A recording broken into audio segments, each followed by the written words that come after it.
story of Berkhamsted Castle may not seem to be Christmas related, but as William the Conqueror was crowned King of England on Christmas Day 1066, I've used a somewhat dubious link.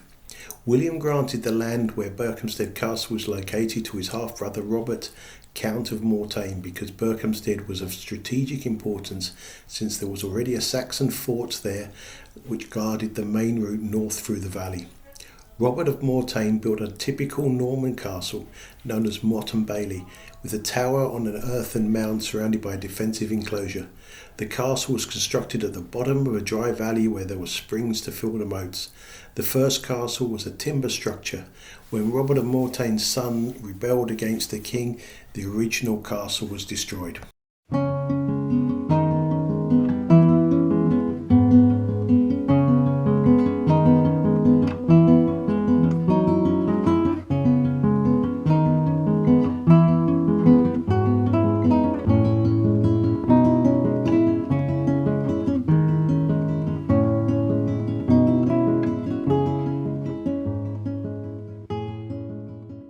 When Thomas Becket became Lord Chancellor in 1155, significant money was spent on the buildings, and this is when the earliest stone buildings were built.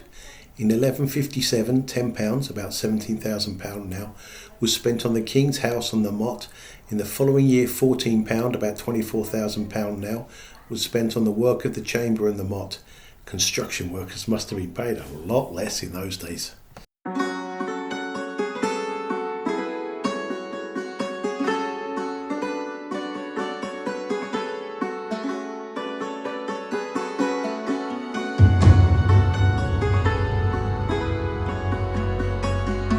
In 1216, Berkhamsted Castle was besieged by Prince Louis of France, who was trying to become King of England. The head of the castle would have quickly arranged for plentiful food supplies to be brought in, bread, cheese, eggs and meat for the soldiers, whilst the women and children were sent away for safety. Wells were dug to ensure water was always available. Prince Louis introduced a new terrifying siege engine called the trebuchet. It works like a catapult, with a large stone being placed on a sling at the end of the long beam.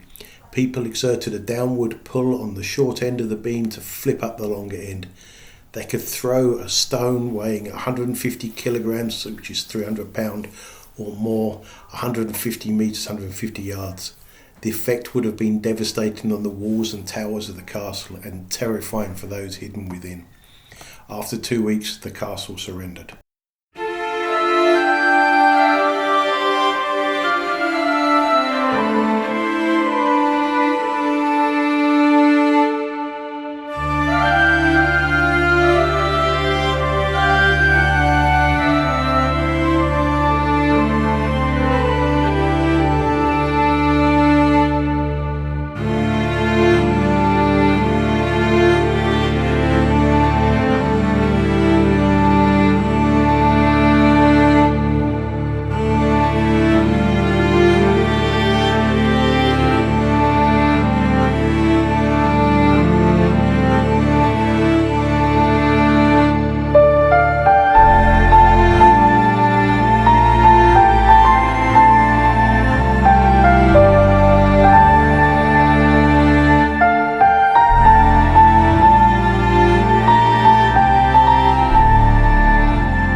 For most of the 1200s, the castle was held by the Earls of Cornwall, who built a chapel and made great improvements to the hall and the Lord's quarters.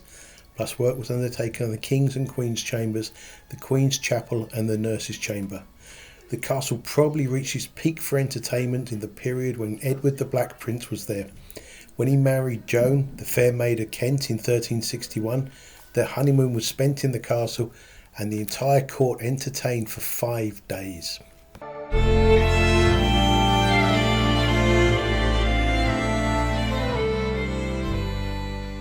During the Wars of the Roses, the castle changed hands frequently. However, things became calm under Cecily Neville, the Duchess of York. Unfortunately, when she died in 1495, the castle was given up as a home, with the servants and other workers losing their employment. After that, the castle was abandoned and became the ruin we now see. A few hundred years later, it was further impacted by the nearby railway line, taking some of the castle's land and destroying some of the gates in the process. St Peter's Church would have been an important part of Berkhamsted life when the castle was in use. Construction began in 1220 and lasted about 200 years.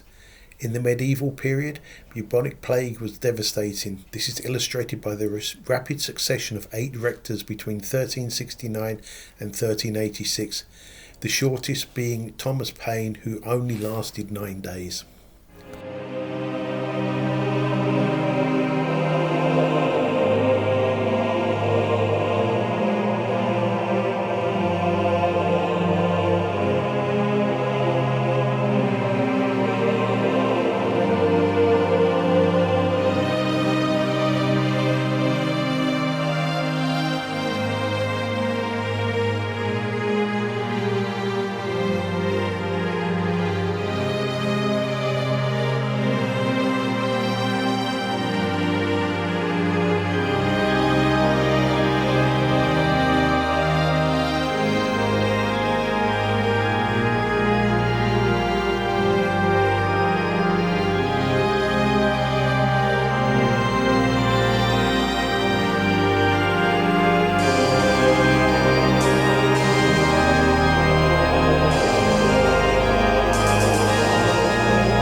I hope you enjoyed this trip to Berkhamsted. If so, please hit the like, subscribe and bell button. In January I'll visit National Trust sites, and I have a lot more trips planned for 2024, including more Italian bikepacking. Please join me for many more trips where I aim to blend beautiful pictures with interesting information and music. Happy New Year.